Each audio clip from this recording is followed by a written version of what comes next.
ফরিদপুর সদর উপজেলার চরমাদবদিয়া ইউনিয়নের বাখুন্ডা গ্রামে আকিকার অনুষ্ঠানে মিষ্টি খেয়ে বিষক্রিয়ায় ৮টি শিশু গুরুতর অসুস্থ হয়ে পড়েছে। মঙ্গলবার বিকেলে খলিল মণ্ডল হাটের মোল্লা হোটেল এন্ড মিষ্টান্ন ভাণ্ডার থেকে সংগৃহীত মিষ্টি খাওয়ার পরপরই শিশুদের পেট ব্যথা ও বমি শুরু হয়। শারীরিক অবস্থার দ্রুত অবনতি ঘটলে রাতে তাসফিয়া, তাওহিদ ও সুমাইয়াসহ অসুস্থ ৮ শিশুকেই ফরিদপুর মেডিকেল কলেজ হাসপাতালে ভর্তি করা হয়। ঘটনা প্রসঙ্গে দোকানমালিক জিয়ারত মোল্লা অভিযোগ অস্বীকার করে দাবি করেন, মিষ্টির কারণে নয়, অন্য কোনো কারণে শিশুরা অসুস্থ হয়ে থাকতে পারে। তবে স্থানীয় ইউনিয়ন পরিষদ চেয়ারম্যান তুহিনুর রহমান মণ্ডল ঘটনার সত্যতা নিশ্চিত করে জানান, এটি একটি অত্যন্ত দুঃখজনক ঘটনা এবং তদন্ত সাপেক্ষে দোষীদের বিরুদ্ধে দ্রুত কঠোর আইনি ব্যবস্থা নেওয়া হবে। হাসপাতাল সূত্রে জানা গেছে, ভর্তি থাকা শিশুরা বর্তমানে চিকিৎসকদের নিবিড় পর্যবেক্ষণে রয়েছে।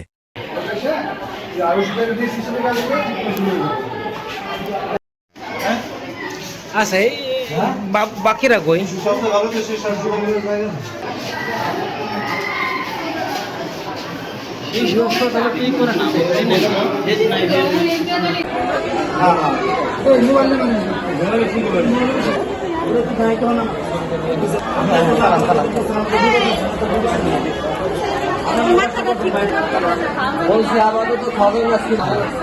আরো আছে ওই পাশে এক এক করে ভূমিকা শুরু করছে সবাই।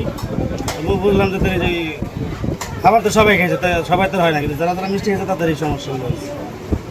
ওদের নতুন হাটখোলা থেকে মিষ্টি কিনছে, ওইগুলো আমরা মেহমান বাড়ি নিয়ে গেছি, ওইগুলো খাওয়াইছি, সব বাচ্চারা খাইছে একটা একটা করে।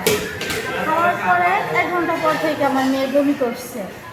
তারপর থেকে একজন বলতেছে কি আমার পেটের মধ্যে এমন করতেছে এমন করতে করতে এই 6-7 জন বাচ্চা মানে বমি, শুধু 7-8 বার করে বমি, কোনো কিছুতেই থামতেছে না। স্যালাইন পানি দেই, সেটাও বমি করে ফেলাই দেয়।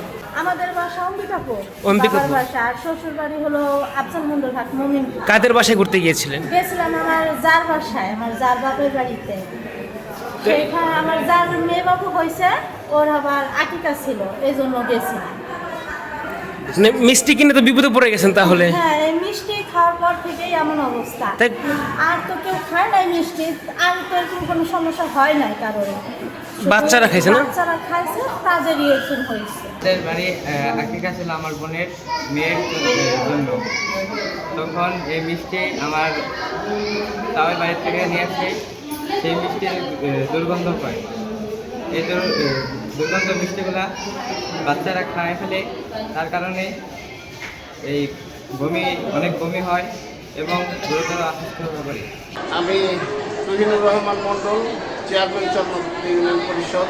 তো আমাদের এই খলিল মণ্ডল হাট থেকে মিষ্টির দোকানদার যে মিষ্টি বিক্রি করাতে 8টা শিশু এখানে অসুস্থ হয়ে পড়ছে, তার বিরুদ্ধে আমরা কমিটির মাধ্যমে সকলে মিটিং করে প্রয়োজনীয় ব্যবস্থা নিব এবং প্রশাসনের কাছে আমরা সহায়তা সঠিক বিচার দাঁড় করবো, যাতে এরকম ঘটনা আর কখনোই না ঘটে।